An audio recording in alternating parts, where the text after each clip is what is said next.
दोस्तों, रूस यूक्रेन के युद्ध के दौरान ये तो पता चल गया कि भारत और रूस की दोस्ती कितनी गहरी है। और हो भी क्यों ना, रूस एकमात्र ऐसा देश है जिसने पहले तो भारत को अमेरिका, ब्रिटेन और पाकिस्तान के हमले से बचाया था, और उसके बाद से ही लगातार रूस भारत के मिलिट्री को अपने घातक से घातक हथियार सप्लाई करके हमारी सेना को मजबूत बना रहा है। इसलिए आज दुनिया भर के देश भारत को अलग अलग तरह के लालच देकर रूस से दूर और अपने साथ मिलाना चाहते हैं। कई देश भारत को अपने नए हथियार की तकनीक ऑफर कर रहे हैं, तो साथ ही कई देश मेगा प्रोजेक्ट पर भारत के साथ मिलकर काम करने को तैयार है। लेकिन इन सब के बावजूद भारत न सिर्फ रशियन हथियारों को खरीद रहा है, बल्कि अब अन्य क्षेत्रों में भी भारत और रूस के कई बड़े बड़े प्रोजेक्ट भी चल रहे हैं, जिससे परेशान होकर अब कुछ देशों ने तो भारत को सीधे सीधे रूस का विरोध करने पर दबाव बनाना शुरू कर दिया है।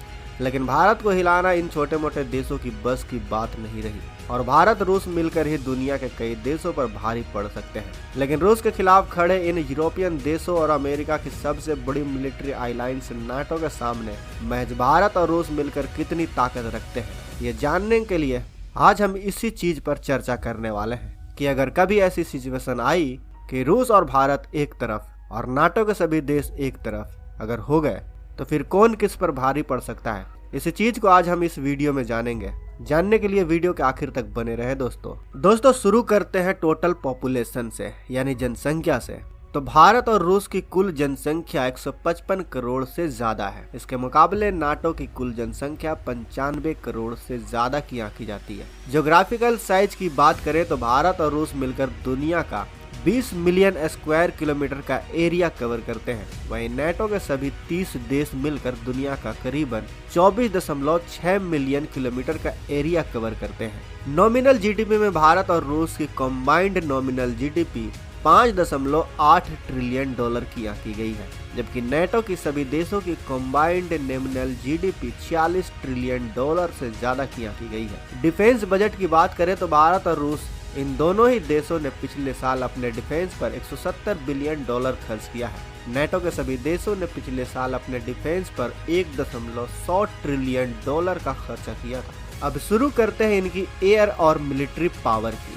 तो भारत और रूस दोनों मिलकर 6500 से ज्यादा अलग अलग प्रकार के मिलिट्री एयरक्राफ्ट को ऑपरेट करते हैं। तो वहीं नाटो के सभी देशों के पास 21,200 से ज्यादा अलग अलग प्रकार के मिलिट्री एयरक्राफ्ट मौजूद है। इनमें फाइटर इंटरसेप्टर जैसे मल्टी रोल फाइटर जेट की 1350 से ज्यादा यूनिट भारत और रूस के पास मौजूद है। वहीं नाटो के पास 3550 से भी ज्यादा मल्टी रोल जेट मौजूद है।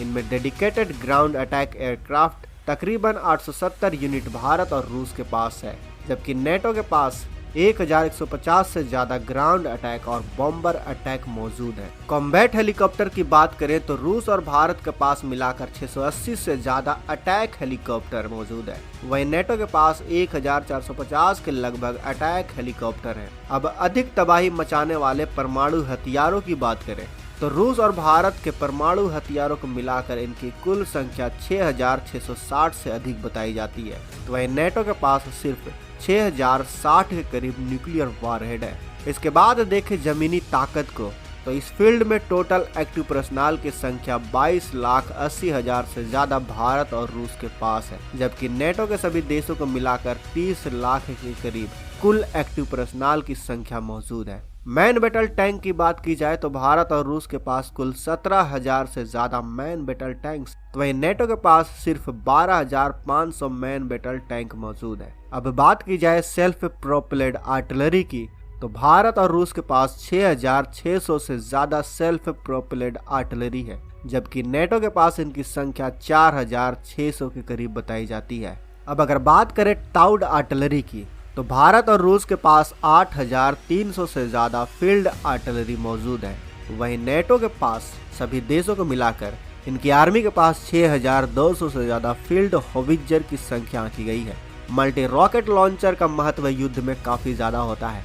ऐसे में इनकी संख्या की बात की जाए तो भारत और रूस के पास कुल मिलाकर 5,300 से ज्यादा इनकी यूनिट एक्टिव तौर पर मौजूद है, जबकि नाटो के पास सिर्फ 3,100 की संख्या में मल्टी रॉकेट लॉन्चर मौजूद है। अब अगर बात करें समुद्री ताकत की, यानी दोनों ही देशों की नौसेनाओं की, तो इस फील्ड में भारत और रूस के पास बड़े एयरक्राफ्ट कैरियर की कुल संख्या 3 है। वहीं नेटो के पास 16 एयरक्राफ्ट कैरियर मौजूद है।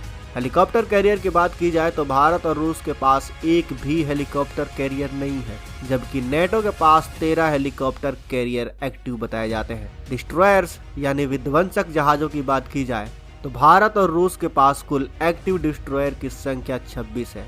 वहीं नेटो के पास तकरीबन 112 एक्टिव डिस्ट्रॉयर। अब अगर बात करें फ्रिगेट की तो भारत और रूस के पास कुल 23 एक्टिव फ्रिगेट्स हैं, जबकि नेटो के पास 115 के करीब फ्रिगेट्स बताए जाते हैं। वहीं कॉर्वेट की बात की जाए तो भारत और रूस इनके मामले में नेटो से आगे हैं और भारत और रूस के पास तकरीबन 105 के करीब एक्टिव कॉर्वेट्स हैं, जबकि नाटो कॉर्वेट्स के मामले में 55 की संख्या में ही सिमट कर रह गया है। अब समुद्र से छुपकर हमला करने वाले सबमरीन की बात की जाए तो भारत और रूस के पास मात्र 87 एक्टिव सबमरीन है, जबकि भारत में अभी कई और सबमरीन बनाए जा रहे हैं। वहीं नेटो के पास कुल 140 पनडुब्बियां मौजूद है। तो दोस्तों ये था वर्तमान समय में भारत, रूस और नाटो की मिलिट्री का टोटल पावर। आपके हिसाब से अगर इनमें से युद्ध हुआ तो कौन जीतेगा? अपने विचार हमें कमेंट बॉक्स में अवश्य बताएं। साथ ही वीडियो अच्छी लगी हो तो इस वीडियो को लाइक करें, अपने दोस्तों के साथ शेयर करें और अगर आपने अभी तक इस चैनल को सब्सक्राइब नहीं किया है तो इस चैनल को सब्सक्राइब कर लें ताकि हमारी आने वाली वीडियो को आप मिस ना कर सकें। मिलते हैं अगले वीडियो में। जय हिंद, जय भारत।